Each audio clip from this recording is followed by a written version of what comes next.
apa melaksanakan sidang seminar hasil dari Saudara Esti Lestari dengan judul tesis strategi penguatan keberlanjutan Bank Sampah Ngudi Lestari. Nanti kita akan ada 3 sesi. Yang pertama yaitu paparan, kemudian diskusi tanya jawab dan evaluasi hasil seminar hasil. Baik,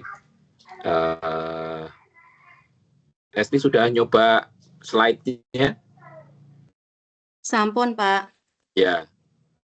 Baik, silahkan. Sudah terlihat, Pak? Sudah. Silahkan dimulai paparannya. Nggak Ya. usah panjang-panjang ya, 15 sampai 20 menit aja. Nggih, Pak. Oke, Assalamualaikum warahmatullahi wabarakatuh. Waalaikumsalam warahmatullahi wabarakatuh. Yang saya hormati Bapak Ferry Hermawan, STMT DMSD, Ibu Profesor Dr. Hartuti Purnaweni, MPA. Terima kasih atas kesempatan yang diberikan kepada saya untuk menyampaikan hasil penelitian saya tentang strategi penguatan keberlanjutan Bank Sampah Ngudi Lestari.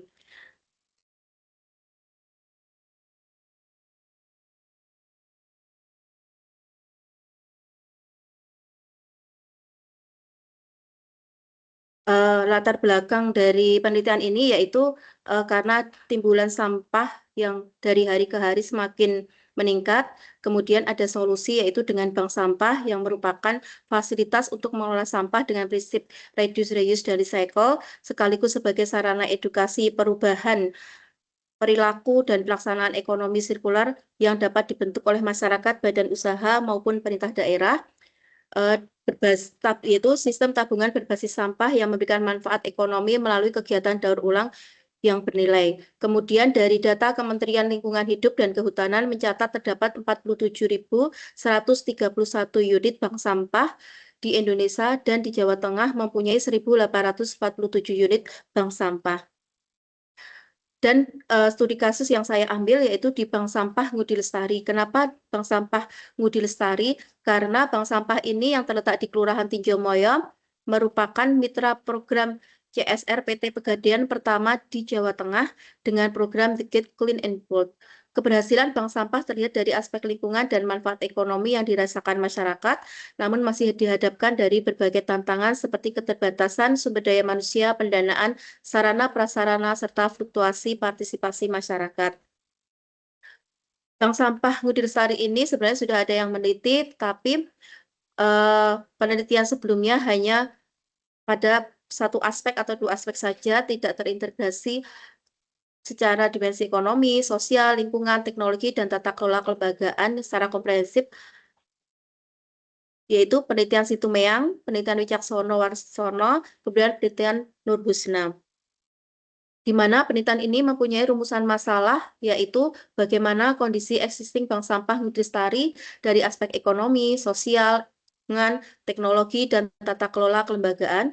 Kemudian rumusan yang kedua adalah faktor-faktor apa saja yang menjadi penghambat dan pendukung keberlanjutan bank sampah Ngudi Lestari. Kemudian rumusan yang ketiga adalah bagaimana merumuskan strategi penguatan untuk meningkatkan keberlanjutan bank sampah Ngudi Lestari, di mana tujuan penelitian ini yaitu untuk mengevaluasi kondisi existing bank sampah Ngudi Lestari dari aspek lingkungan, ekonomi, sosial, teknologi, dan tata kelola kelembagaan. Kemudian untuk mengidentifikasi faktor-faktor penghambat dan pendukung keberlanjutan. Kemudian untuk merumuskan strategi penguatan untuk peningkatan keberlanjutan. Penelitian ini menggunakan mixed methods, yaitu penggunaan pendekatan kuantitatif dan kualitatif. Kuantitatif yaitu menggunakan kuesioner dengan skala Likert 1-5 untuk mengukur persepsi masyarakat terhadap 5 aspek keberlanjutan. Kuesioner disebarkan kepada 69 responden. Kemudian untuk pendekatan kualitatifnya yaitu dengan observasi dan wawancara mendalam kepada 7 informan, pengurus, nasabah, pemerintah, dan mitra CSR. Kemudian observasi lapangan untuk memvalidasi data dan mengamati praktik operasional. Penelitian ini saya lakukan dari bulan September sampai dengan Oktober Dari penyebaran kuesioner, wawancara, observasi, dokumentasi, kemudian sampai analisis deskriptif, kemudian kuantitatif, triangulasi, kemudian analisis SWOT, kemudian IVAS, dan merumuskan strategi hingga penyusunan laporan di bulan Desember. Kuesioner sebelum kami sebar, kami uji validitas dan uji reliabilitas. Dari seluruh item pernyataan pada 5 aspek, ekonomi, sosial, lingkungan, teknologi, dan tata kelola, memiliki nilai korek item total correlation lebih besar dari R tabel 0,349 dengan 32 responden dan tingkat signifikan 5%, sehingga dinyatakan valid. Kemudian untuk uji reliabilitasnya yaitu semua aspek memiliki nilai Cronbach's alpha di atas 0,80, menunjukkan reliabilitasnya sangat baik. Setelah kuesioner valid dan reliable, kemudian kita sebar ke 69 responden. Kemudian untuk profil bank sampah Ngudi Lestari sendiri, yaitu awalnya berdiri dari embrio KSM yang mendapatkan bantuan BDI Kotaku berupa motor sampah. Kemudian pada November 2018 mendapatkan bantuan CSR dari PT Pegadaian berupa pembangunan bank sampah dan prasarana. Kemudian diresmikan pada tahun 2019 oleh Direktur Utama Pegadaian dengan program Ticket Clean and Cold. Kemudian 2019 sampai 2025 mengalami perkembangan terus-menerus sehingga menjadi bank sampah binaan CSR yang representatif di Kota Semarang dengan sistem tabungan emas dan inovasi pengelolaan sampah. Bank sampah Ngudi Lestari sendiri terletak di Jalan Karangrejo Selatan 6, RT 1, RW 7, Kelurahan Tinjomoyo, Kecamatan Banyumanik, di Kota Semarang. Pasnya itu terletak di belakang Pasar Jatingaleh. Setelah kuesioner disebar kepada 69 responden, didapatkan karakteristik responden yaitu bahwa 77% responden merupakan perempuan yang menunjukkan peran ibu rumah tangga sebagai penggerak utama kegiatan bank sampah. Dari responden ini berusia produktif 36 sampai 45 tahun, di mana kelompok usia dewasa produktif dengan kesadaran tinggi terhadap kebersihan lingkungan. Kemudian untuk tingkat pendidikannya adalah 75% merupakan pendidikan SMA yang sudah bisa memahami konsep keberlanjutan dan ekonomi sirkular. Kemudian responden ini sudah terlibat dengan bank sampah antara 1 sampai 3 tahun. Setelah kuesioner, wawancara, dan observasi kami lakukan, didapatkan hasil penelitian bahwa Bank Sampah Ngudi Lestari memberikan dampak ekonomi signifikan bagi masyarakat dengan program tabungan emas melalui CSR Pegadaian menjadi inovasi yang meningkatkan motivasi partisipasi warga yang ditunjukkan dengan responden setuju sistem tabungan sampah memberikan dorongan kuat untuk partisipasi sejumlah 97%, kemudian untuk pendukung pengembangan variasi produk kerajinan dari sampah daur ulang sejumlah 91%, kemudian untuk melihat keberadaan bank sampah membuka peluang ekonomi baru 88%. Jadi Bank Ngudi Lestari ini mempunyai manfaat nyata, mendapatkan tambahan pendapatan dari penjualan sampah, kemudian tabungan emas melalui program CSR Pegadaian. Didapatkan rata-rata tabungan emas per nasabah yaitu 0,295, kemudian rata-rata tabungan uang Rp40.738 per nasabah. Dari testimoni nasabah bahwa sampah yang biasanya dibuang bisa menjadi tabungan, hanya dari sampah rumah tangga bisa mempunyai tabungan emas. Lumayan untuk kebutuhan kecil di rumah. Kemudian untuk aspek sosial sendiri, yaitu bank sampah dapat membangun kebersamaan, yaitu karena adanya interaksi dan kebersamaan dari kegiatan bank sampah menjadi ruang sosial yang memperkuat hubungan antar warga. Kemudian peningkatan partisipasi warga sudah tidak lagi dioyak-oyak, tetapi secara aktif ikut berperan serta dalam kegiatan bank sampah. Jadi ada pernyataan bahwa kalau dulu warga jarang kumpul kecuali kerja bakti, tetapi sejak ada bank sampah jadi sering ketemu ibu-ibu, kemudian ada semangat saling bantu kumpulkan sampah setiap 2 minggu. Kemudian untuk aspek lingkungan yaitu ada dampak nyatanya yaitu pengurangan sampah ke TPA, di mana kegiatan pemilahan dan pengolahan sampah berhasil mengurangi volume sampah yang berakhir di TPA, karena warga terbiasa memilah sampah dari organik dan anorganik. Kemudian juga ada inovasi pengolahan sampah, yaitu diolah menjadi lilin, kemudian ekoenzim dan kerajinan plastik. Dari grafik di depan di sini bahwa menunjukkan pada tahun 2019 jumlah sampah yang terpilah yang masuk ke Bank Sampah Budi Lestari itu 6.539. Ini menunjukkan bahwa pada waktu berdirinya Bank Sampah itu partisipasi sangat tinggi, kemudian mengalami penurunan sampai tahun 2023 dan mengalami kenaikan lagi tahun 2024 sampai dengan 2025, yaitu mungkin dipengaruhi oleh semakin sadarnya masyarakat untuk milah sampah dan adanya program pemerintah untuk pilah sampah yang diberikan sejumlah dana. Kemudian dari aspek teknologi, yaitu bahwa Bank Sampah Budi Lestari ini saat ini menggunakan timbangan digital untuk penimbangan sampah, kemudian untuk WhatsApp untuk komunikasi dan koordinasi, kemudian media sosialnya berupa Instagram untuk promosi meskipun belum digunakan secara maksimal, kemudian untuk mesin pencacah dan press dari bantuan CSR Pegadaian, tapi masih mengalami kendala karena mesin ini terlalu besar sehingga ketika dioperasikan malah merusak bangunan di sekitar. Jadi bangunan di sekitar menjadi retak. Dari aspek teknologi ini, lebih dari 90% responden menilai teknologi digital membantu komunikasi, promosi, dan pencatatan kegiatan, namun implementasinya masih memerlukan peningkatan kapasitas dan digitalisasi sistem. Kemudian untuk temuan aspek tata kelola kelembagaan, di mana Bank Sampah Budi Lestari ini secara struktur organisasi sudah jelas karena memiliki SK kepengurusan, kemudian pembagian tugasnya sudah jelas dan ada SOP operasional dan sudah dilakukan evaluasi rutin setiap tahun untuk menilai capaian dan merencanakan strategi. Kemudian sudah mendapatkan dukungan dari pemerintah setempat yaitu kelurahan, kemudian sudah MOU resmi dengan Pegadaian untuk pembinaan dan literasi lingkungan.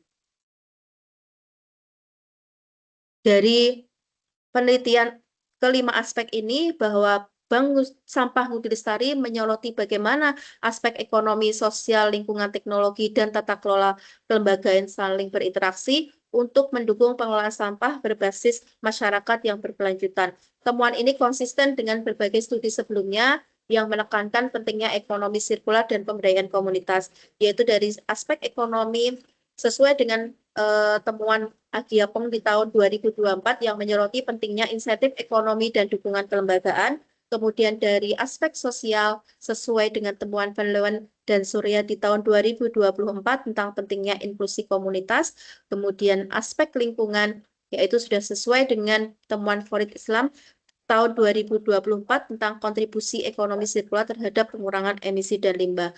Kemudian untuk teknologi, yaitu penggunaan alat dan sistem pencatatan digital masih perlu ditingkatkan. Yang relevan dengan Ben Amara di tahun 2025 yang menekankan teknologi sebagai faktor internal kunci dalam ekonomi sirkular, peningkatan digitalisasi dan sarana operasional sangat dibutuhkan.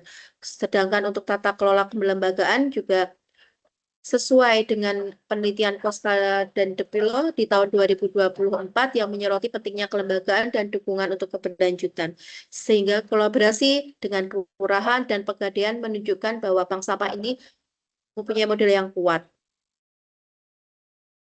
Kemudian dari hasil penelitian di atas, kemudian saya sampaikan ke pengurus Bank Sampah dan mengiyakan bahwa memang sesuai seperti itu yang menjadi temuan, kemudian kita menganalisa kekuatannya apa, kelemahannya apa, peluangnya apa, dan ancamannya apa.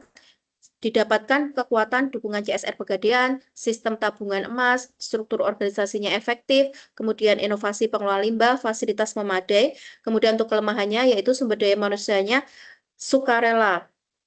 Kemudian pencatatannya manual, alatnya belum optimal, literasi digital rendah, regenerasi kader minim. Kemudian untuk peluangnya yaitu adanya kebijakan ekonomi sirkular, kesadaran lingkungan meningkat, permintaan produk daur ulang, teknologi digital berkembang, potensi kemitraan luas. Kemudian untuk ancamannya yaitu fluktuasi harga sampah, ketergantungan dukungan, perubahan kebijakan, persaingan pengepul, partisipasi tidak konsisten.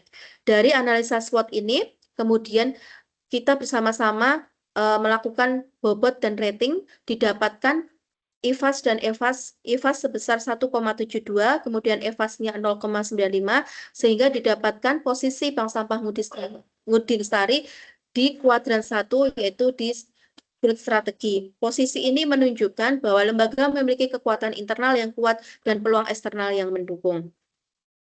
Kemudian setelah kita dapatkan posisinya, kita menyusun strategi. Didapatkan 3 strategi, yaitu strategi transformasi digital. Untuk jangka pendeknya, yaitu kalibrasi dan perbaikan alat penimbangan digital untuk akurasi data, aktivasi dan optimalisasi media sosial Instagram untuk promosi kegiatan dan produk. Kemudian untuk jangka menengah, yaitu mengembangkan aplikasi sederhana untuk pencatatan tabungan sampah, transaksi dan database nasabah, kemudian pelatihan penggunaan aplikasi bagi pengurus dan nasabah, kemudian untuk jangka panjangnya adalah pembentukan sistem informasi bank sampah yang modern dan terintegrasi sebagai model digitalisasi pengelolaan sampah berbasis komunitas.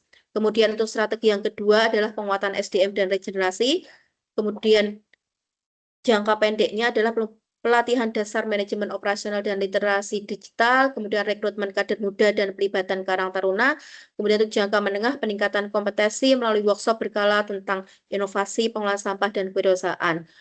Jangka panjangnya adalah pembuatan roadmap pengembangan pengurus 3-5 tahun. Kemudian untuk strategi yang ketiga adalah pengembangan kemitraan, yaitu jangka pendek optimalisasi kerjasama yang sudah ada dengan Pegadaian, penguatan koordinasi dengan pemerintah kelurahan, kemudian jangka menengahnya adalah perluasan kemitraan universitas untuk riset dan pendampingan UMKM, kemudian jangka panjangnya adalah program kolaborasi lintas sektor untuk inovasi daur ulang. Jadi dari semua data tersebut, penelitian tersebut dapat kita simpulkan bahwa kondisi existing Bank Sampah Ngudi Lestari telah berfungsi efektif sebagai lembaga penggerak pengelolaan sampah berbasis masyarakat dengan dampak positif pada 5 aspek keberlanjutan, namun masih membutuhkan penguatan SDM dan digitalisasi sistem. Kemudian untuk faktor pendukungnya adalah meliputi dukungan CSR, partisipasi masyarakat, dan inovasi pengolahan, sedangkan untuk penghambatnya adalah mencakup keterbatasan sumber daya manusia, pencatatan manual, dan fluktuasi harga pasar. Dan didapatkan 3 strategi, yaitu transformasi digital untuk efisiensi dan transparansi, kemudian untuk penguatan SDM dan regenerasi pengurus, dan ketiga pengembangan kemitraan lintas sektor untuk kelanjutan jangka panjang. Terima kasih atas waktu yang diberikan kepada saya. Mohon maaf jika ada salah dalam penyampaian, dan mohon untuk saran, masukan, dan bimbingan Bapak dan Ibu. Terima kasih. Wassalamualaikum warahmatullahi wabarakatuh. Waalaikumsalam warahmatullahi wabarakatuh. Baik, terima kasih presentasinya. Maaf ya, saya mau sedikit komen ya. Saya dalam bulan ini itu menguji mahasiswa seminar hasil ya, yang 3-tiganya pakai SWOT. Apa ini janjian apa gimana ya? Jadi saya nggak tahu kok alat ukurnya kenapa harus pakai SWOT, dan itu kompak loh 3-tiganya loh. Ya, maaf ya. Ini jadi concern saya, apa nggak ada referensi yang lain selain SWOT gitu loh. Karena kalau mix method itu harus seimbang antara yang kualitatif sama kuantitatif. Kenapa justru pakai SWOT? Gitu ya. Itu komen saya yang pertama ya. Jadi saya nggak tahu kebetulan atau disengaja ya.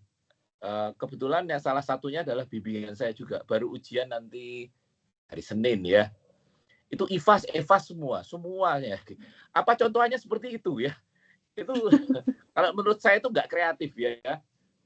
Jadi di satu sisi mungkin yang paling gampang itu SWOT ya. Tapi jadi apa ya? Kok apa ya? Ini tesis ya level S2. Kenapa metodenya kok SWOT itu kalau di manajemen itu yang paling gampang ya. Ya nggak salah, tapi jadi terus image saya jadi yang saya tangkap nggak kreatif ya. Itu ya. Nggih, Pak. Oke. Jadi apa ya? Saya mau komen ternyata yang dilakukan itu, dan ya ini kok kebetulan ya kajian pustakanya itu kok ya minimalis juga. Coba dilihat di daftar di daftar isi coba ya. Masa kajian pustaka judulnya kayak gitu ya. Harusnya kajian pustaka itu berupa pernyataan argumentasi. Kok masih seperti itu ya. Coba saya buka ya sebentar. Di daftar isi. Oke. Tinjauan pustaka, langsung penelitian terdahulu. Ya. Terus kemudian pengertian sampah. Itu kan harusnya dirangkai menjadi kalimat argumentatif, ya. Bukan cuma ngomongin definisi sampah itu apa, itu S1 levelnya. Ya. Nggak seperti ini ya, harusnya subbabnya itu sudah merujuk pada breakdown dari judul ya. Breakdown dari judul. Anda mengkritisi apanya toh sebenarnya? Bank sampahnya. Oh iya tahu, saya tahu itu tentang bank sampah, tapi apa yang Anda kritisi? Yang Anda kritisi apanya coba dari bank sampah itu? Dari tata kelola kelembagaannya, kemudian dari aspek. Harusnya judul subbabnya itu ngomongin bagaimana tata kelola bank sampah yang ideal. Lah itu bisa gitu. Anda malah ngomong definisi sampah, ya. Itu apa ya? Terlalu simple ya. Nggak argumentatif ya. Terus di situ ada peran stakeholder dalam pengelolaan. Lah yang Anda kritisi apanya gitu ya. Misalnya tingkat partisipasi pengelolaan bank sampah dari perspektif apa gitu. Oke lah. Tapi di sini judulnya kok datar-datar aja di kajian pustaka.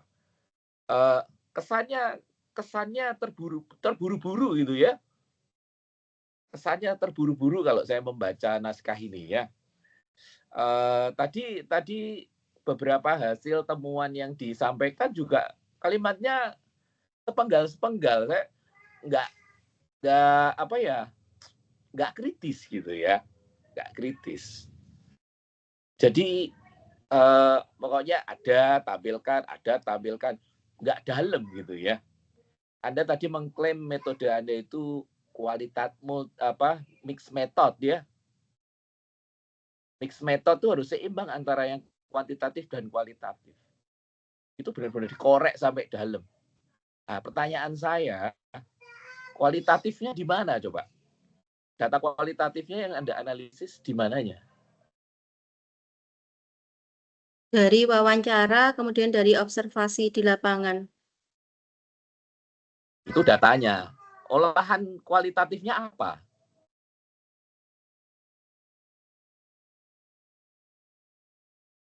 Anda tahu nggak riset kualitatif itu apa? Penelitian mendalam. Ya, terus? Yang tidak terukur dengan angka. Tidak terukur. Tidak terukur dengan angka. Ya. Terus metodenya seperti apa ngolah data kualitatif itu? Dengan reduksi, kemudian dengan pengelompokan, pengkodean. Terus diapakan? Kemudian diambil kesimpulan. Hanya itu saja.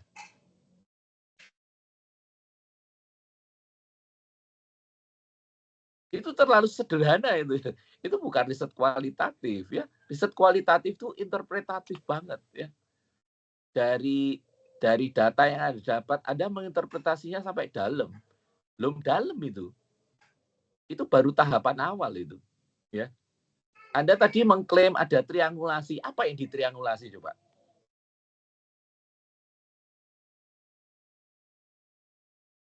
Jadi triangulasi itu adalah pencocokan data bahwa apa yang saya temukan di observasi, di wawancara sama di kuesioner itu Suaranya hilang. Suaranya hilang, Ibu. Masih terdengar nggak, Ibu? Suaranya hilang. Suara saya terdengar tidak, Ibu? Halo, suara saya terdengar tidak, Bu? Kalau di saya kedengeran ini, jelas banget ini. Suaranya hilang ya? Betul? Tidak, Ibu. Kedengeran, kalau di sini kedengeran jelas.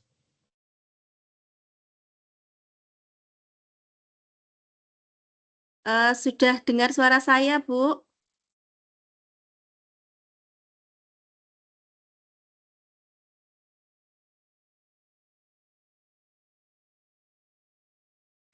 Mas Has, ini suaranya kok hilang ya di kamera di HP saya nggak kedengaran nih.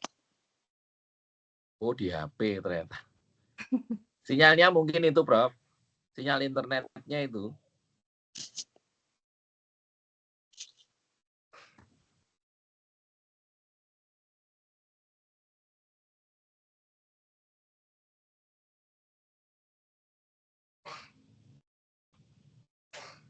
Pak Estomo, suaranya kedengeran nggak?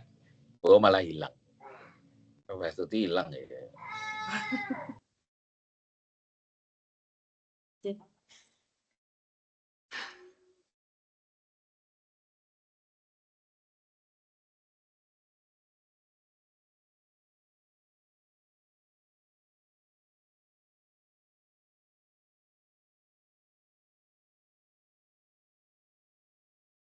Kalau pakai HP yang nggak kedengeran, sinyalnya hilang.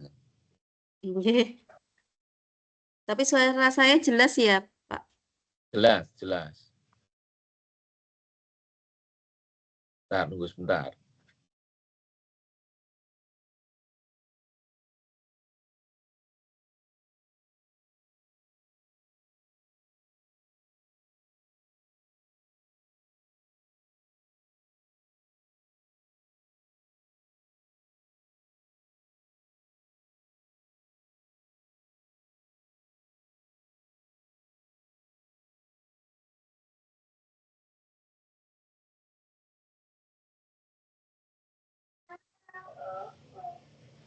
Pak Estomo, halo Pak Estomo.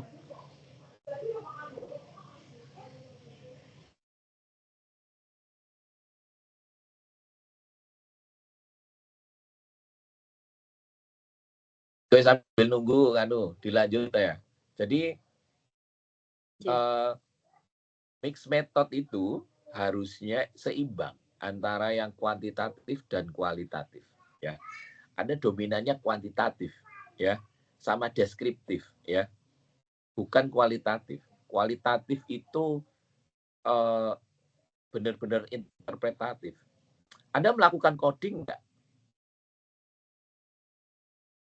Jadi apa yang pernyataan terbuka itu hanya saya kumpulkan ke satu tema saja, Pak. Itu namanya bukan riset kualitatif, ya. Ada mengklaim ada pengaruh 5 atau 6 dari faktor yang mempengaruhi organisasi bank sampah, ya. Oke. Itu basisnya pakai teori enggak? Ada basis teorinya enggak?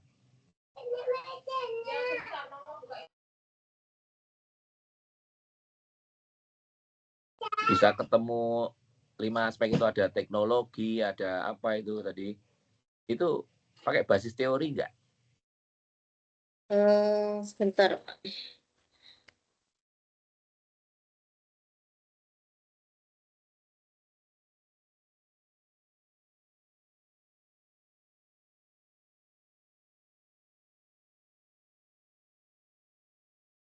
Jadi menurut standar nasional Indonesia itu tentang pengelolaan sampah pemukiman itu, SN itu mengatur bahwa pengelolaan sampah harus mengintegrasikan 5 aspek utama, yaitu kelembagaan, pembiayaan, pengaturan atau regulasi, kemudian peran serta masyarakat, dan operasional.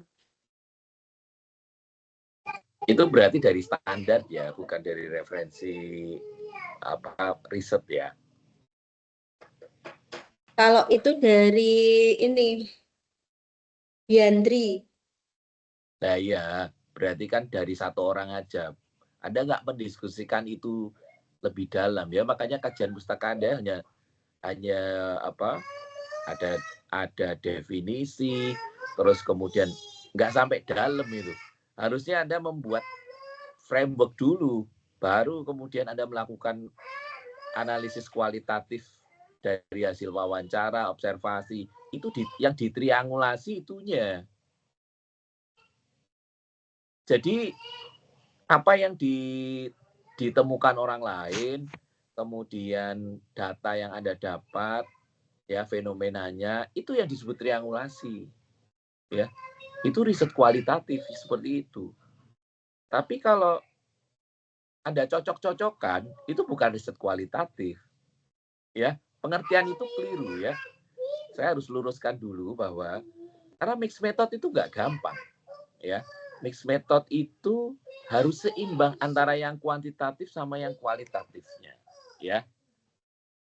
Jadi kalau memang sebenarnya Anda melakukannya risetnya kuantitatif, ya bilang kuantitatif aja, observasi just deskriptif ya. Karena kalau kualitatif itu Anda harus masuk ke dalam hal yang sifatnya interpretatif subjektif dari para pihak ya. Kemudian ada buat thematic mapping ya. Ada coding. Kalau coding temanya cuma satu itu bukan riset kualitatif, itu deskriptif. Itu masuk statistik biasa. Ya. Beda ya. Jadi saya harus luruskan itu dulu ya. Kalau memang Anda melakukan kualitatif, analisisnya juga pakai analisis kualitatif. Kalau masih itu levelnya masih deskriptif ya. Terus kalau tadi saya tanya Anda melakukan coding nggak? Temanya saya kelompokkan jadi satu. Nah, jadi satu. Padahal topiknya kan beda. Topik pembicaraannya bisa beda-beda, bervariasi. Ya. Jadi itu harus saya luruskan dulu supaya apa? Anda mengklaim mix metodnya di mana ya? Anda nggak melakukan kualitatifnya secara proper, ya. Itu masih di ranahnya kuantitatif ya. Jadi itu ya.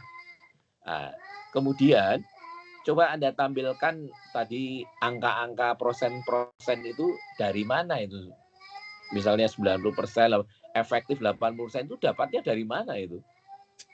Cara ngukurnya gimana itu? Itu pakai SPSS frekuensi itu. Jadi hasil kuesioner kan muncul angka-angka itu, kemudian saya hitung frekuensinya. Hanya itu saja. J.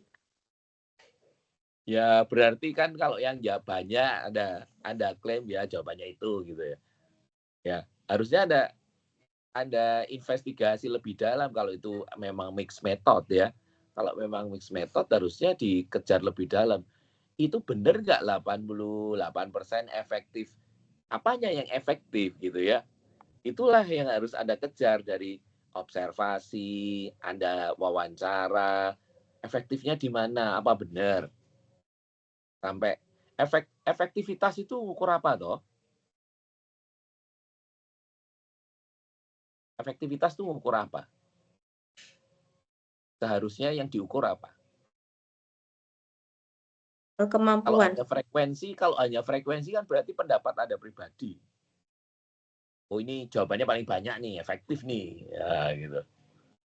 Jadi kuesioner itu kan muncul angka, kemudian dari wawancara dan observasi itu juga muncul bahwa memang aspek ekonomi manfaat dari tabungan sampah itu juga bermanfaat, itu juga muncul di jawaban wawancara itu. Nah, terus bagaimana Anda menjustifikasi bahwa statement itu benar di lapangan? Bagaimana? dari mungkin jumlah jadi kan ada tabungan sampahnya itu Tabungannya partisipasi itu tabungannya milik siapa, terus siapa saja yang ada di situ, Anda ceritakan nggak? ada di tabel ini di pembahasan itu ada di tabel. Lah ya, pertanyaan saya, yang Anda tabelkan itu yang jawab kuesioner atau Anda petakan partisipasi dari total warga yang ada di situ? Kalau untuk tabungan sampah sendiri itu saya ambil dari pengurus bank sampah. Jadi semua nasabah ada beberapa buku tabungan yang ada di bank sampah itu yang saya data. Ya, itu komposisinya semua penduduk di situ atau hanya yang aktif saja? Hanya yang aktif saja. Nah, itu ya, itu jebakan ya. Jadi gini ya, bukan berarti yang jawabannya paling banyak itu yang dilakukan masyarakat secara utuh ya. Bisa jadi hanya karena kedekatan dengan tetangga. Wah, ini friend saya, wah mesti ikut ya. Jumlah penduduknya berapa coba? Anda sampaikan nggak di depan? Disampaikan. Nah, sekarang yang di bank sampah berapa persennya coba? Jumlah Anda penduduknya yaitu tampilkan nggak? ada Jumlah kakak. Kalau bank sampah itu unitnya jumlah kakak, bukan jumlah penduduk, maaf. jumlah kakaknya 3.410. Ya, yang ikut bank sampah berapa? 217. Jauh nggak? Ayo jujur, ya, jujur ya. Jadi kalau Anda bilang efektif, efektifnya benar nggak? Gitu ya. Justru yang harus Anda soroti itu bukan dari jumlahnya Anda kejebak, ya. Kalau dari jumlahnya jauh banget kan ya? Berapa persen itu? 200 dibagi 3.000 berapa persen itu?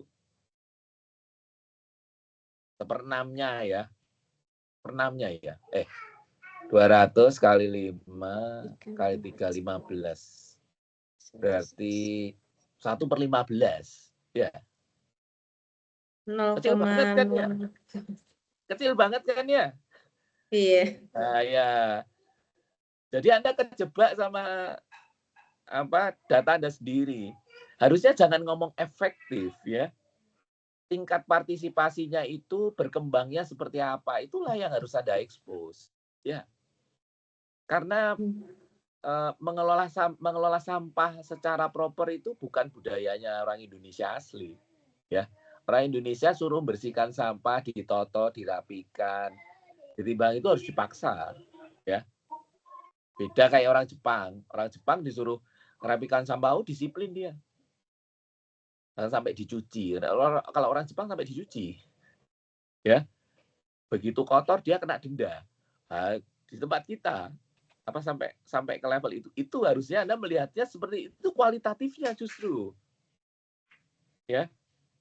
Makanya dari tadi saya lihat ini pernyataannya deskriptif semua.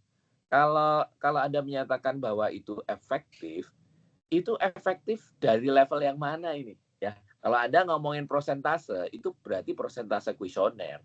Nggak fair ya. Penduduknya 3.000, kakaknya 3.000, yang masuk di bank sampah cuma 200. Jauh banget. Nah, beda kalau Anda cerita dalam 10 tahun terakhir atau 5 tahun terakhir peningkatannya signifikan. Ya. Misalnya dari cuma 5 terus kemudian 5 tahun terakhir sudah sampai 200. Wah, keren banget itu. Itu yang harus Anda, itu kualitatifnya di situ. Ya, meaningnya ya. Karena kualitatif itu interpretif. Ya, bukan cuma deskriptif dari kuesioner dan interpretasi data-data sekunder gitu. Enggak gitu. Justru Anda harus melihat dari perspektif yang lebih spesifik ya. Ya kan? Maka kalau itu efektif, saya menyangkal argumentasi Anda. Awal cuma 200 dibagi 3.000 berapa? Kecil banget kan? Efektifnya di mana? mungkin efektifnya, sekarang pengelolaannya lebih tertata. Oke, itu bisa diterima. Tapi kalau itu dianggap, ini ada dampak secara ekonomi, Anda hanya melihat, Anda kejebak sama tabungan emasnya ya.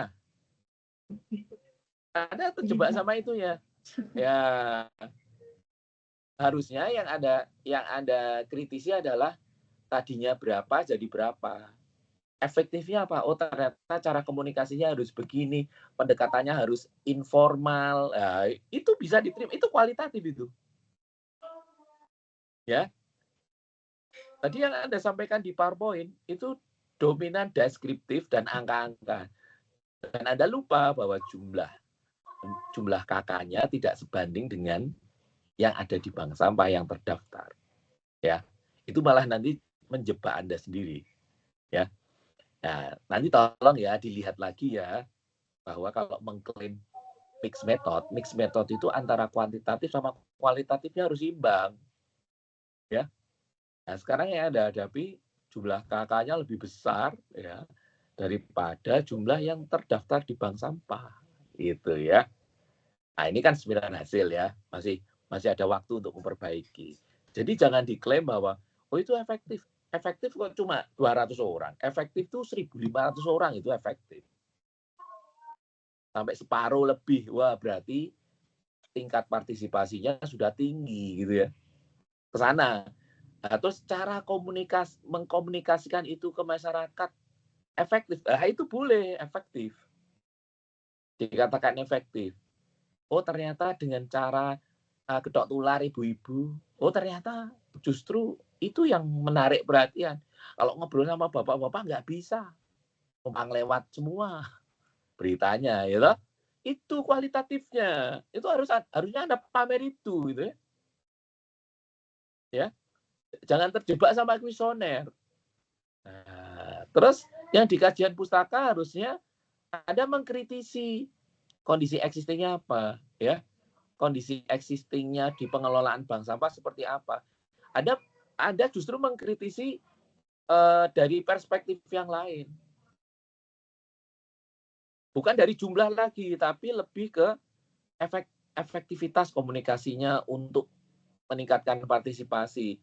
Coba Anda membahas tentang pergerakan perkembangan anggota bank sampah bulan per bulan atau tahun per tahun nggak?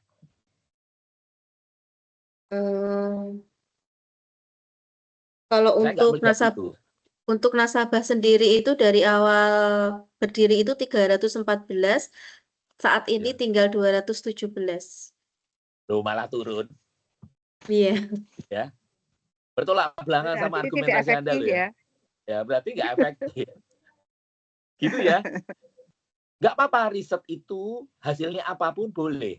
Tapi Anda jangan kontradiktif. Di depan kuesioner Anda ngomong efektif, tapi faktanya dia turun dari awal ke sekarang. Nah, ada apa ini? Ya, berarti sebenarnya masalah komunikasi warga. Itu aja. Topik Anda itu bagus. Tapi jangan sampai Anda terjebak kuesionernya. Ya. Justru itu yang menjadi berarti tantangannya ternyata mengelola bank sampah itu nggak gampang. Tapi malah justru kesimpulan Anda itu bertolak belakang. Anda ngomong efektif kan? Jawaban kesimpulan pertama Anda ngomong efektif toh? Benar nggak? Terus saya mikir, loh kok jawabannya begitu ya?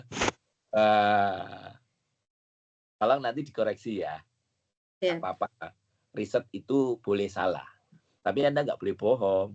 Bahwa kalau memang nggak efektif, ngomong aja. Ngomong aja nggak efektif, terus nggak efektifnya di mana? Itu justru riset. Anda nanti bisa ngasih masukan. Ternyata mengelola bank sampah itu nggak gampang gitu loh ya. Itu dimensi sosialnya yang kental ya, sosial budayanya yang kental. Ternyata juga nggak menarik juga. Orang dikasih nabung emas, nggak tertarik juga. Karena bukan budayanya mengelola sampah dengan proper. Itu bukan budaya yang melekat ya. Memang membuat budaya yang baik itu perlu dipaksa dulu. Akhirnya terpaksa terus terbiasa gitu ya. Anda melihatnya ke sana ya. Jadi kalau itu jumlah awalnya 300 kok sekarang 200, ada apa? Oh, penduduknya yang ikut itu pada pindah misalnya. Itu bisa diterima. Itulah kualitatif ya. Jadi kualitatif bukan terus wawancara itu kualitatif. Enggak lah, kalau enggak diolah itu bukan kualitatif. Kualitatif itu ngulik sampai dalam gitu ya. Itu ya. Ya, Iya, Pak. jadi tadi itu di tujuan. Tadi saya sempat nyocokkan tujuan pertama sama kesimpulan pertama itu harusnya match, tapi justru hasilnya bertolak belakang ya sama fakta yang sesungguhnya. Ya, Anda sampaikan aja, nggak apa-apa. Ya, lah kalau memang faktanya begitu sampaikan aja. Lebih baik Anda koreksi kontennya apa adanya, malah nanti bisa ngasih masukan ke stakeholder bahwa ngelola bank sampah itu mungkin ada satu pihak yang memang tertarik, ada satu pihak yang nggak tertarik, ada yang memang angin-anginan. Masyarakat tuh nggak gampang. Masyarakat Indonesia tuh nggak gampang. Apalagi kok ngurusin sampah, ya loh. Lah ngurusin pendidikan saja mereka nggak concern kok sama pendidikan. Jadi pendidikan bukan prioritas ternyata, ya. Kalau pendidikan itu prioritas, yang berpendidikan tinggi, oh pasti gajinya lebih tinggi daripada yang pendidikannya nggak tinggi. Tapi ternyata enggak, ya. Faktanya kan enggak begitu, ya. Jadi nanti tolong dikritisi ya. Kalau ada mengklaim mixed method itu berat loh, ya. Harus seimbang antara yang kuantitatif sama kualitatif. Kalau memang Anda nggak melakukan yang kualitatif, Anda ngomong yang kuantitatif aja, nanti deskriptif boleh, nggak apa-apa. Ya jangan dipaksakan ya. Ceritakan apa adanya aja. Itu lebih bisa diterima. Kita maklum kok ya. Masyarakat kita itu mau dikasih yang gratis saja kadang ogah-ogahan kok, ya toh. Apalagi kok berusaha ngolah sampai profesional, itu butuh usaha yang sangat keras ya. Itu ya. Topik Anda itu bagus, tapi jangan sampai kejebak sama tadi loh, kuesionernya tadi loh. Justru triangulasinya itu Anda harus matchkan. Faktanya kok begini ya? Daya kritisnya di situ ya. Itu level tesis begitu. Ya. Nah, kalau level S1 ya Anda hanya ngomongin ini dominan begini, udah itu selesai lah, terus diapakan. Tapi kan faktanya nggak gitu. Anda harus cocok, oh ternyata ini turun kok. Loh, kok bisa ya? Oh, ada apa ini? Oh, mungkin pengurusnya nggak amanah, jadi terus anggotanya males mungkin nggak kayak gitu. Mungkin. Lah ya, itu ya. Kalau nanti itu dikritisi ya itu tugas Anda untuk mengkritisi. Jangan yang datar-datar saja, nanti nggak menarik ya. Gitu ya, Anda sudah punya data segitu banyak, tapi ceritanya ada bagian yang hilang tadi ya. Makanya tadi saya tanya jumlah kakaknya berapa, yang ikut berapa, jumlah awalnya berapa, jadi berapa. Ya. Ternyata faktanya nggak match, ya. Gitu ya. Iya, Pak. Overall oke lah. Anda sudah melakukan banyak hal. Hanya cara mengkritisinya harus tepat, ya. Iya. Mungkin dari saya begitu. Monggo berikutnya Prof. Hartuti, monggo saya persilakan. Iya, Pak. Iya, Mas Tunuwun. Pak Ferry. Pak Ferry ini sebetulnya ketua atau Pak? Iya.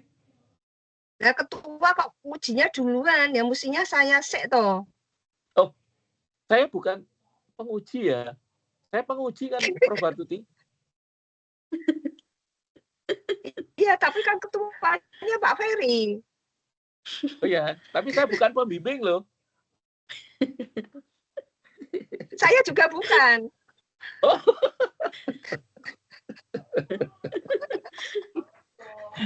Wah ini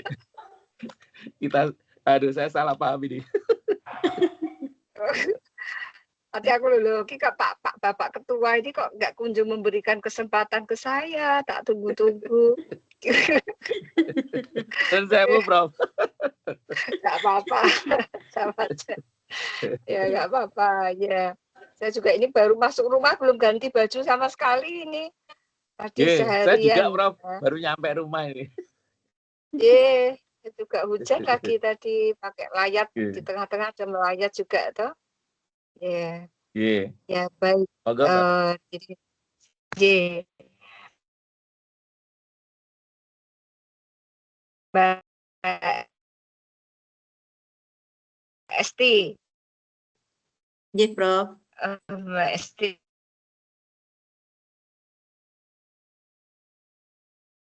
Suaranya nggak itu ya. Izin Prof, suaranya kok tidak terdengar, nggih. Saya juga nggak.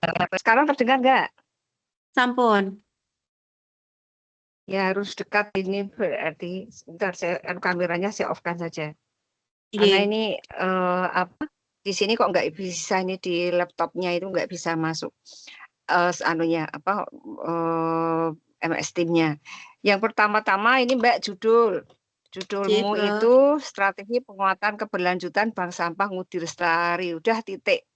Jadi bank sampah Ngudi Lestari itu di mana? Memangnya bank sampah ini sangat terkenal begitu ya, sehingga orang semua pasti tahu bank sampah Ngudi Lestari itu ada di mana gitu. Kan enggak ya Mbak? Enggak. Jadi harus ada keterangannya toh. Bank sampah saat ini penguatan keberlanjutan bank sampah Ngudi Lestari di mana gitu toh.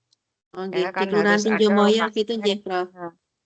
Iya toh. Masa mengut Nggih. sampah bank sampah Ngudi Lestari itu di Indonesia mungkin ada beberapa loh. Tapi yang dimaksud apa itu kan memang di dalam dijelaskan, tetapi kan di judul juga harus muncul kan. Nggih, Nah, ini Prof. terus ini untuk sumber-sumber yang dikutip oleh Mbak Esti itu ada yang banyak berdasarkan asumsi. Jadi menurut saya pendahuluannya itu kurang mengerucut, Mbak. Kurang mengerucut. Jadi seperti misalnya dana.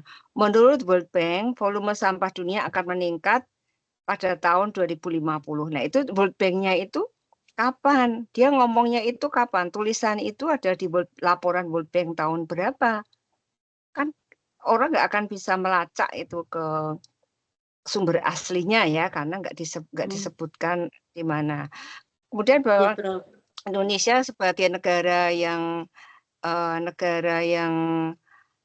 dengan populasi besar, tingkat pencemaran yang tinggi, mengalami tekanan dalam penyediaan surplus pengelolaan sampah. Kondisi ini menunjukkan bahwa pengelolaan sampah tidak hanya menjadi tanggung jawab pemerintah, tapi juga membutuhkan partisipasi aktif masyarakat.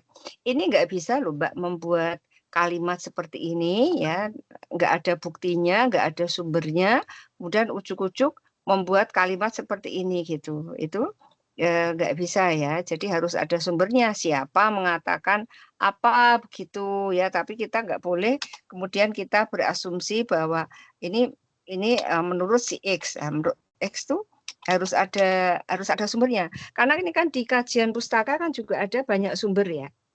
Ada banyak sumber di kajian pustaka. Nah, itu ya supaya dikutip gitu di dalam di dalam pendahuluan ini. Jadi jangan terpisah bahwa di depan itu pendahuluan, di tengah itu di bagian bab 2 awal itu ada kajian pustaka penelitian terdahulu, terus nanti di belakang hilang lagi enggak. Itu satu kesatuan gitu benang merah bahwa penelitian terdahulu mengatakan bahwa bla bla bla bla bla sehingga saya tertarik untuk menulis bank sampah khususnya di Semarang, khususnya Ngudi Lestari. Ini enggak ada ini di dalam penjelasan, masih loncat-loncat. Jadi ini kan bahwa di kota-kota besar di Indonesia ada Jakarta, Surabaya, Bandung, Semarang. Kenapa yang dipilih Semarang? Kenapa bukan Jakarta, Surabaya, atau Bandung? Gitu. Apa? Kenapa, Mbak? Karena bank sampah Ngudi Lestari itu yang pertama kali di Jawa Tengah itu di kota Semarang, Prof. Aja kenapa milih Jawa Tengah? Karena di kota-kota besar di Indonesia seperti Jakarta, Surabaya, Bandung, Semarang mengalami tekanan penyediaan surplus pengelolaan sampah. Kenapa nggak meneliti Surabaya, Bandung, tapi di Semarang? Itu harus ada alasannya kenapa mengambil di Semarang. Tapi nggak bisa bahwa karena rumah saya Semarang, maka saya meneliti Semarang, gitu nggak bisa. Siap, Prof. Nanti ditambahkan. Itulah mengapa mengapa harus ada penelitian terdahulu begitu. Jadi sudah ada penelitian terdahulu misalnya di Surabaya, di Jakarta, di Surabaya, di Bandung, di Semarang. Nah, mungkin di Semarang itu ada sesuatu yang menarik begitu sehingga perlu Mbak Esti ini melakukan penelitian lagi di sini. Karena nggak mungkin kan belum ada orang yang teliti tentang pengelolaan sampah di Jakarta, Surabaya, Bandung, Semarang gitu. Karena kota-kota besar pasti sudah ada yang teliti. Tapi mereka teliti itu masalah apa gitu misalnya. Kalau di banyak kota ini maka saya tertarik menulis di Semarang, why? Nah, kenapa dari Semarang kemudian why Ngudi Lestari? Ini kan nggak ada juga keterangannya. Karena di Semarang itu di Bangudi Lestari itu sudah dilakukan penelitian, cuma hanya satu aspek, dua aspek saja, tidak terintegrasi 5 aspek, Prof. Saya tuh membimbing banyak penelitian ya Mbak tentang bank sampah itu. Nggih. Bukan hanya, tapi bank sampah yang lain misalnya bank sampah di Kecamatan Pedalangan misalnya, Kelurahan Pedalangan, kemudian bank sampah di Kelurahan Tugu, itu juga bagus-bagus. Tapi kenapa nggak diteliti? Kenapa yang diteliti itu adalah bank sampah Ngudi Lestari? Nah itu juga belum ada. Jadi kita nggak bisa Mbak di dalam tesis itu kita melompat bahwa ya saya pengennya ini maka saya tulis ini. Ini kan bukan laporan penelitian ya. Maaf, bukan laporan tugas ya, laporan dinas. Misalnya di DLH barusan turun ke Bank Sampah Ngudi Lestari, kemudian mereka bikin laporan tentang BS Ngudi Lestari gitu. Misalnya, kan bukan. Ini kan penelitian ilmiah, tesis. Sehingga harus ada secara metode itu why Ngudi Lestari, why Semarang gitu. Nah, coba dilihat dari penelitian terdahulu itu. Penelitian terdahulu itu misalnya sudah banyak dilakukan penelitian di kota-kota besar. Ya cari. Misalnya ya banyak, misalnya si A tahun 2021 di Semarang, si B tahun 2022 di Semarang dan seterusnya itu. Kalau misalnya begitu sehingga maka saya memilih tentang kota Semarang gitu. Nah, itu ada. Nah, kemudian data yang juga terbaru perkembangan ini misalnya sampah di Indonesia menunjukkan kondisi yang positif. Tapi data Kementerian Lingkungan Hidup dan Kehutanan yang digunakan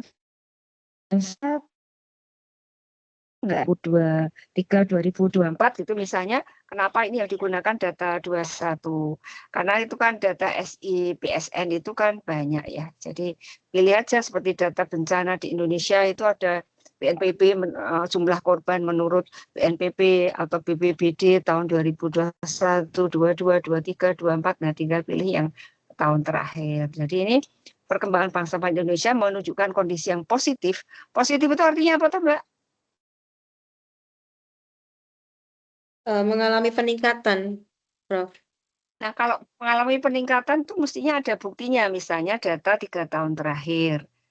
Nah, data 3 tahun terakhir itu tahun misalnya 2022, 23, 24. Nah, itu menunjukkan yang naik terus, berarti positif. Tapi buktinya apa? Kok kalau menunjukkan data positif, tapi cuma bilang ini datanya tahun 2021. Nah, bagaimana ini kan 2021 itu sebelum COVID, ya. Awal-awal kan COVID itu tahun berapa atau 2021 kan? 2020, Prof. 2020 lah ini menunjukkan kondisi yang coba tak delok toh, tak lihatnya. Kapan COVID? Kapan? Awal 2020, Prof. Februari. 2020 toh, iya. Ya. Februari 2020. Yaitu Februari 2020. Ini karena datanya 2021. Nah, menunjukkan kondisi yang positif itu harus ada trennya gitu. Tapi nggak bisa kita menunjukkan positif, tapi nggak ada datanya. Ya itu menurut menurut ini apa data KLHK itu 2021. Padahal ini setelah COVID. Setelah COVID. Apakah betul kalau tahun 2020 malah COVID-nya 2020, tapi tahun 2021 kan positif. Yang lebih baru kan ada. Kemudian ini motonya Pegadaian itu adalah The Gate Clean and Good. Gate itu apa tuh Mbak? GADE itu aku kok belum pernah baca bahasa Inggris. GADE apa ya? Nah, itu motonya Pegadaian itu loh. Moto Pegadaian. Nah, moto Pegadaian itu The Gate itu aku nggak mudah. Nah, kemudian itu ya di pendahuluan tadi permintaan saya supaya menggunakan data penelitian yang terdahulu gitu ya. Sehingga itu menjadi dasar gitu ya. Dasar untuk memilih mengapa melakukan penelitian bank sampah di Semarang dan di Bank Sampah Budi Lestari itu ya. Itu yang dari pendahuluan itu masih sangat kurang menggunakan hasil-hasil penelitian terdahulu, dan juga di bagian pembahasan itu mestinya juga menggunakan hasil-hasil penelitian terdahulu ini sebagai dasar pembahasan begitu. Ya, jadi bukan sesuatu yang terpisah, justru ini benang merah itu adalah penelitian terdahulu itu kenapa wajib dicantumkan, karena penelitian terdahulu itu mengarahkan pemilihan judul, sehingga memilih judul ini, topiknya ini, begitu ya. Nah itu, kemudian nanti di bagian belakang hasil dan pembahasan, nah hasilnya itu data primer, pembahasan itu adalah data sekunder. Data sekunder itu apa? Apa Mbak, kalau di sini data sekundernya apa Mbak? Data sekundernya itu adalah dokumen Berupa dari bank sampah, kemudian dari penelitian terdahulu juga, observasi juga. Ya, hasil observasi itu data primer atau Data sekunder? Primer. Ya primer ya, karena observasi itu data primer. Nah, supaya ini nanti ini hasilnya itu kok saya belum melihat ya. Di bagian pembahasan itu menggunakan data penelitian terdahulu. Jadi misalnya data bank sampah di Semarang yang ketika salah satu aspek bank sampah apa gitu yang diteliti Mbak Esti. Nah, itu hasilnya misalnya kurang bagus. Nah, kondisi ini sama dengan hasil penelitian yang dilakukan oleh X di kota Y pada tahun 2019 misalnya, yang menyatakan bahwa bla bla bla bla, atau berbeda penelitian ini ya menunjukkan bahwa bla bla bla berbeda dengan penelitian sebelumnya, yaitu dalam hal bla bla bla bla gitu Mbak. Jadi pembahasan itu harus mengambil data sekunder dari jurnal penelitian. Jadi kalau hasil, ini kan hasil dan pembahasan. Hasil itu data primer, tetapi membahas itu adalah data primer dan sekunder. Nah, sekundernya apa ya tadi? Misalnya artikel-artikel penelitian-penelitian terdahulu. Nah, itu kan juga itu bisa untuk membahas tadi, membandingkan berbeda atau sama dengan, dan seterusnya dan seterusnya. Jadi itu yang mestinya ada gitu ya. Nah, kemudian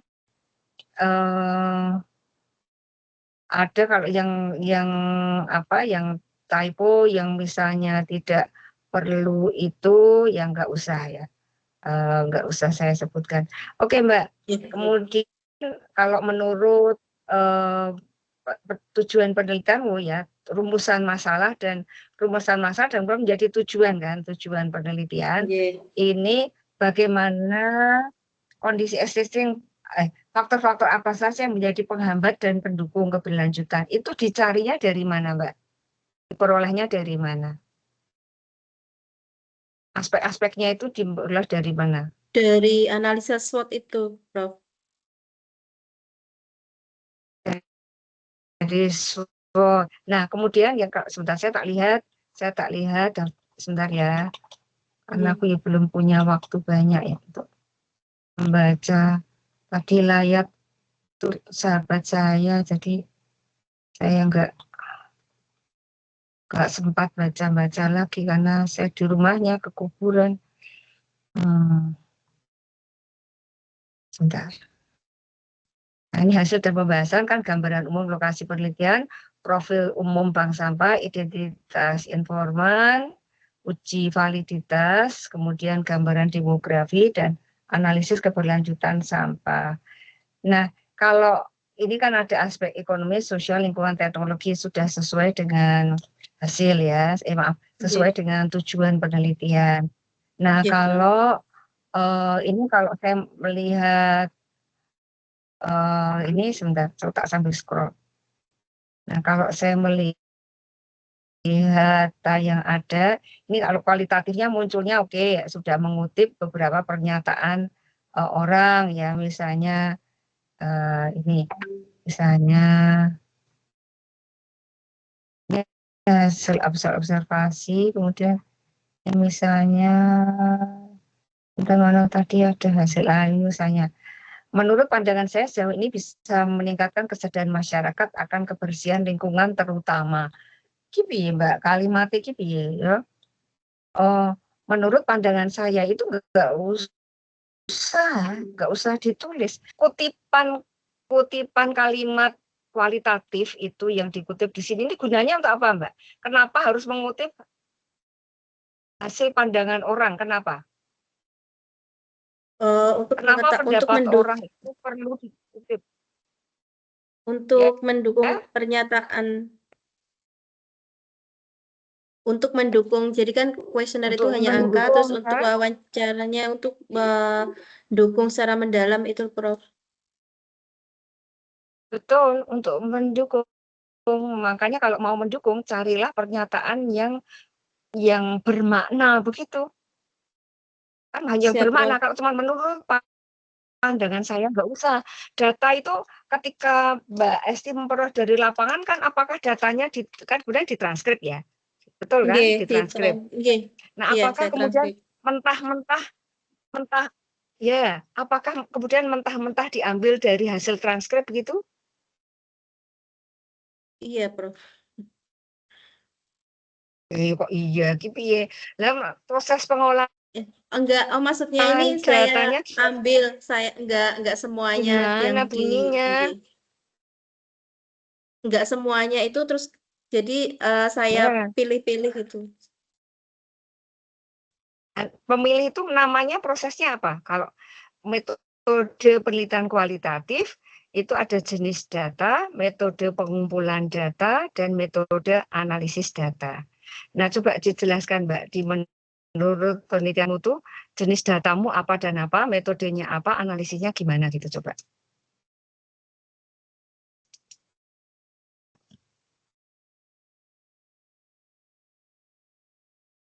Oke, nanti karena sudah ini saya belum sholat ya. Nanti harus dijawab tertulis aja. Jawab tertulis ya. Nah, ini ketika mengambil cuplikan kualitatif dan pernyataan penting yang harus dikutip, itu ya harus dilihat, harus disaring dengan menu ya. Itu kalimat umum. Memang suaranya ini wawancara orang itu bagaimana gitu ya kan, jadi masih ini misalnya hasil penelitian yang dikutip ini di halaman berapa ini 60. Menurut pandangan saya itu nggak usah ditulis, yang ditulis itu harus kalimat inti yang penting, yang signifikan. Padahal kalimatnya pendek banget. Menurut pandangan saya sejauh ini bisa meningkatkan kesadaran masyarakat akan kebersihan lingkungan. Ini kalimatnya ini nggak ada subjeknya. Menurut pandangan saya sejauh ini bisa meningkatkan kesadaran. Apa yang sejauh ini bisa meningkatkan kesadaran? Kan harusnya harus lengkap. Menurut pandangan saya, X sejauh ini bisa meningkatkan kesadaran masyarakat akan kebersihan lingkungan. Nggak usah pakai terutama. Apa pakai terutama? Ini Iya, jadi Prof. pengutipan kalimat ini nggak ada maknanya. Nggak ada maknanya. Harus yang tidak asal kutip, tetapi responden mengatakan bahwa X meningkatkan kesadaran masyarakat akan kebersihan lingkungan, sebagaimana, terus misalnya apa, jadi yang lebih bermakna lah, carilah kalimat yang lebih bermakna. Kalau ini jelas halaman yang di halaman 60 ini nggak ada isinya, nggak ada dagingnya sama sekali, itu dikutipin ngopo gitu loh, untuk apa, itu nggak ada. Iya, Prof. Ada signifikan. Nanti silakan diperhatikan hasil-hasil kutipan yang lainnya gitu. Terus Iya, ini Prof. misalnya halaman 61. Selain itu juga selain itu dia apa? Kalimat selain itu tuh apa? Selain apa? Itu apa di dalam kalimat ini itu apa? Selain itu ki ilangi wae juga selain itu tuh nggak jelas apa, juga untuk mengembangkan kreativitas ibu-ibu terutama untuk mendorong jadi untuk sampah plastik yang dibuat bikin pernak-pernik, bisa bikin pot, bisa bikin bunga. Piye ki? Mendorong jadi untuk ki piye? Iya, Prof. Nanti Sampah saya plastik perbaiki, Prof. sampah plastik dibuat yang bikin pernak-pernik lho ki piye? Sampah plastik dibuat menjadi pernak-pernik, bisa menjadi pot, bisa menjadi bunga gitu.